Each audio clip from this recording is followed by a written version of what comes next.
هغې تپوس کوي وایي کوم کس چې نبي علیه السلام حیات نه مني د دې پسې امامتي هغې امامتیا کې لمونځ کول پسې لمونځ کول څنګه دي جایز دي که ناجایز دي؟ هر څوک چې بریلی دی او که پنجپیری دی او که دیوبندی دی چې ځان ته مسلمان وي او مسلمان دی په هغه پسې لمونځ کېږي هر څوک دی. البته ځینې عقاید داسې دي که دیوبندیان یې لري او که پنجپیریان یې لري او که حیاتیان وي که امامتیان وي او که بریلیان وي چې هغه عقاید چا کې وي هغه عقاید تاسو وضاحت د عقایدو کوئ. داسې مه وایئ چې پنجپیري پسې لمونځ کېږي دیوبندي پسې لمونځ کېږي داسې مه ولې نه کېږي هر یو مسلمان پسې لمونځ کېږي. نو که ټولې فرقې مثلا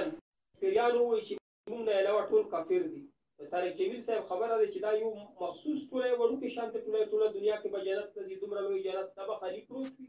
خالي پلټونه به پکې پراته وي ځکه صرف پنجپیریان به ځي یا دیوبندیان ووایي چې موږ به ځو نور به ټول کافر دي. نو دا معنی چې صرف په دنیا کې د دیوبندیانو یو وړوکې شانتې ټولی دی دا به ځي نور به نه ځي.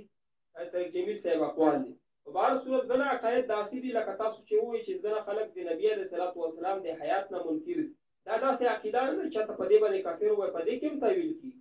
دا خلک د نبي علیه الصلاة وسلام د حیات نه منکر نه دي د نبي علیه الصلاة وسلام ژوندی اختلاف په دې کې کوي چې وایي چې دوی مونږ قبر ته عالم برزخ مونږ قبر کې ژوندی دوی وایي چې نه په علیین کې ژوندی دی ژوند خو یې مني او کوم ځای کې ژوندی دی نبي علیه الصلاة وسلام په دې کې د دوی اختلاف دی. د دې خبرې تاویل کېږي. امام ابو حنیفه رحمت الله علیه فرمایي چې کم یو سړی داسې کول وکړي د کفر هغې کول کې نیرن مې یو کم سل تاویل پکې د کفر وي یو تاویل داسې وي چې هغې سره سړی